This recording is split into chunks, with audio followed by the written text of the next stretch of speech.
भारत में जब मुट्ठी भर अंग्रेज शासन करने के लिए आए थे तो उनका नारा क्या हुआ करता था आप जानते हैं ना, डिवाइड एंड रूल, बांटो और राज करो। मतलब हिंदू को मुस्लिम से लड़ाओ, अगड़ों को पिछड़ों से लड़ाओ, दलितों को सवर्णों से लड़ाओ और लड़ाई का फायदा उठाकर सैकड़ों सैकड़ों साल राज करो। किया भी, लेकिन 1947 में आज़ादी के बाद देश ने लोकतंत्र को चुना और इस लोकतंत्र में सत्ता के लिए वोट चाहिए और वोट के लिए वोटर्स को साधना ही पड़ेगा। इसीलिए भारत की सियासत में वोट की जोड़तोड़ शुरू हुई है। आज़ादी के तुरंत बाद ये काफ़ी कम थी, लेकिन जैसे जैसे वक्त बीतता गया ये जोड़तोड़ बढ़ती गई। जातियों के नेताओं का कद बढ़ता चला गया। विशेष जातियों के वोट लेकर नेता मुख्यमंत्री और केंद्र में मंत्री के पद तक पहुंचे। लेकिन आज बात अगले लोकसभा चुनाव की और चुनावों से पहले बन रही रणनीतियों की। इस बार 2024 की लड़ाई का एक ही मूल मंत्र बन गया है, जोड़ो और 2024 की सत्ता पाओ।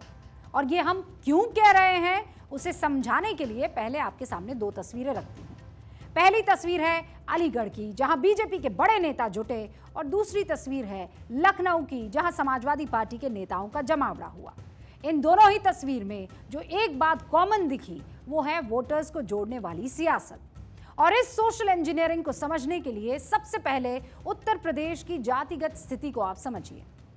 सीएसडीएस के मुताबिक उत्तर प्रदेश में 19% सवर्ण वोटर, 41% अन्य पिछड़ा वर्ग यानी ओबीसी वोटर्स, 21% दलित वोटर और 19% मुस्लिम वोटर्स है। और पूरा खेल इन्हीं के इर्द गिर्द है। आज बीजेपी ने पूर्व मुख्यमंत्री कल्याण सिंह की पुण्यतिथि पर अलीगढ़ में बड़ा आयोजन किया। आयोजन का नाम रखा हिंदू गौरव दिवस। इस नाम से ही बीजेपी की कमंडल और मंडल को जोड़ने वाली रणनीति छिपी हुई साफ उजागर हुई। उत्तर प्रदेश के ओबीसी वोटर्स में सबसे ज्यादा 9% यादव वोटर हैं। दूसरे नंबर पर मौर्य और कुशवाहा आते हैं। दोनों को मिलाकर 6% वोट होता है। वही 6% वोट कुर्मी समाज का है। इसके अलावा राजभर, निषाद, लोध जाति के वोटर्स की संख्या करीब 4% के आसपास है। कल्याण सिंह लोध जाति से आते थे। कल्याण सिंह की पहचान राम मंदिर के लिए सीएम पद गंवाने वाले नेताओं की रही है और बीजेपी ओबीसी नेता और उनकी राम मंदिर निर्माण वाली छवि को भुनाकर वोटर्स को जोड़ने की रणनीति पर काम शुरू कर चुकी है। बाबूजी ने कभी जातिवाद की बात नहीं की, परंतु हमेशा पिछड़ी समाज की जातियों को संबल देने का काम करा, उनका एम्पावरमेंट करने का काम करा। और मोदी जी ने भी ये सारी सुविधाएं पिछड़ी जाति को सबसे ज्यादा से ज्यादा मिली। तो बीजेपी की सियासत 2014 से ही यूपी में सवर्ण के साथ नॉन यादव ओबीसी और नॉन जाटव दलितों की सोशल इंजीनियरिंग की रही है। इसी लाइन पर बीजेपी ने पूरे सियासी समीकरण को पिछले 9 सालों से साध के रखा हुआ है। 2014 और 2019 के लोकसभा चुनावों में बीजेपी को सवर्णों के अलावा नॉन यादव ओबीसी और नॉन जाटव दलितों ने जमकर वोट भी किया था। 2014 में बीजेपी को 61% नॉन यादव ओबीसी ने वोट किया, जबकि 45% नॉन जाटव दलितों ने। 2019 में बीजेपी को यूपी में 72% गैर यादव ओबीसी वोट मिला, जबकि 48% गैर जाटव दलित वोट मिला।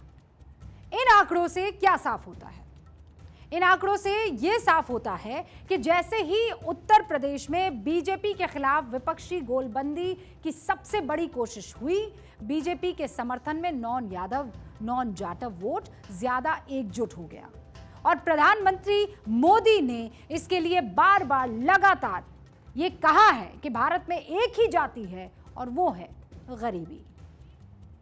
अब 21वीं सदी में भारत में एक जाति है, गरीब। भारत की एक जाति है गरीब और दूसरी जाति है देश को गरीबी से मुक्त कराने के लिए कुछ न कुछ अपना योगदान देने वालों की। एक वो है जो गरीबी से बाहर आना चाहते हैं, दूसरे वो है जो देश को गरीबी से मुक्त कराना चाहते हैं। पीएम के गरीबी को जाति बताने वाले नारे का अक्सर सिर्फ लोकसभा चुनाव ही नहीं बल्कि विधानसभा चुनावों में भी इसका जिक्र हुआ है। 2017 उत्तर प्रदेश विधानसभा चुनाव में बीजेपी को 39.67 वोट मिले थे। तब बीजेपी ने 403 विधानसभा सीटों में से 312 सीटें पाई थी। 2022 के विधानसभा चुनावों में बीजेपी को 41.29% वोट मिला और जो सीटें थी वो 255 के पास, यानी वोट प्रतिशत 2% बढ़ गया, लेकिन 57 सीटें घट गई। इसकी बड़ी वजह थी विपक्षी वोटों के बिखराव में कमी।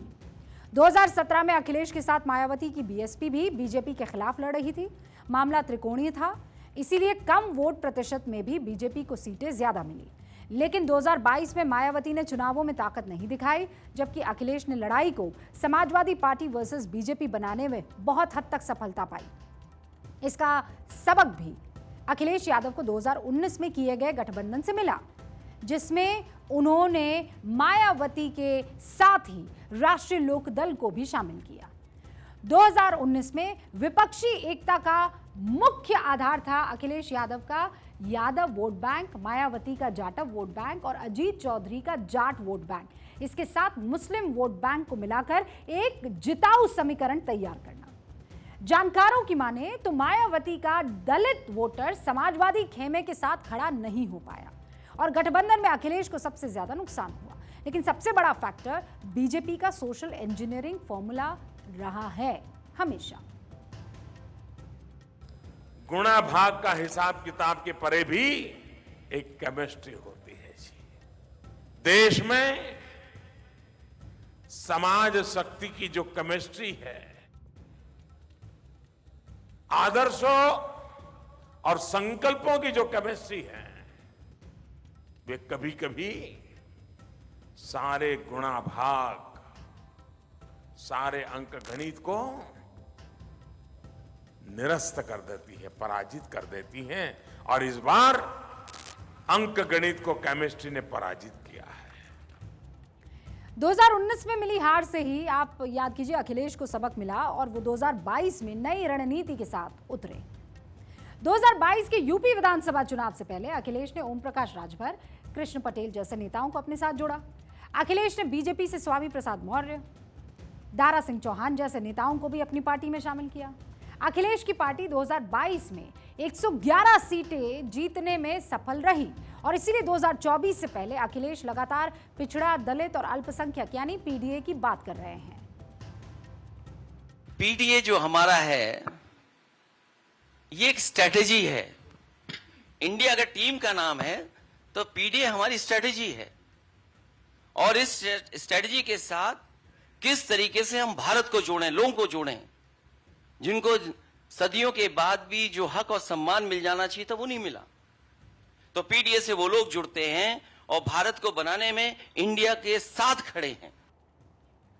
पीडीए यानी आप जानते हैं वो अल्पसंख्यकों को जोड़ रहे हैं, दलितों को जोड़ रहे हैं और पिछड़ों को जोड़ रहे हैं। 2022 की आंशिक सफलता से अखिलेश यादव इतने उत्साहित हैं कि वो बीजेपी की जोड़ने की राजनीति का तोड़ जाति आधारित जनगणना में खोजने लगे हैं। बहुत बार मांगा गया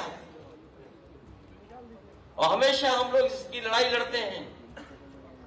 आज सामाजिक न्याय की सबसे बड़ी कड़ी अगर कोई बन सकती है तो वो हमारी जाति जनगणना है और जाति जनगणना हम लोग इसलिए चाहते हैं कि हम हर समाज के लिए कुछ न कुछ देना चाहते हैं। मतलब 1931 के बाद एक बार फिर से जातिगत जनगणना ने एंट्री मार ली है। बीजेपी की मंडल और कमंडल को जोड़ने की राजनीति का तोड़ अखिलेश समाज में ओबीसी और दलित को एकजुट करके खोज रहे हैं, यानी दोनों तरफ जोड़ने की सियासत चल रही है। बीजेपी 4 बार मंडल और कमंडल को जोड़कर सफलता हासिल कर चुकी है। अखिलेश बीजेपी को उसी की रणनीति से मात देकर 2024 की बाजी जीतने की कोशिश में जुटे हुए नजर आ रहे हैं। लेकिन देखना यह है कि इन दोनों में से कौन सी पार्टी के तमाम ये लीडर्स राज करते हैं इस ओबीसी पिछड़ा, अति पिछड़ा वर्ग पर, क्योंकि जिन्होंने इन पर राज किया या इनके दिल में बसे उन्हीं को सत्ता में या गद्दी पर बसाया।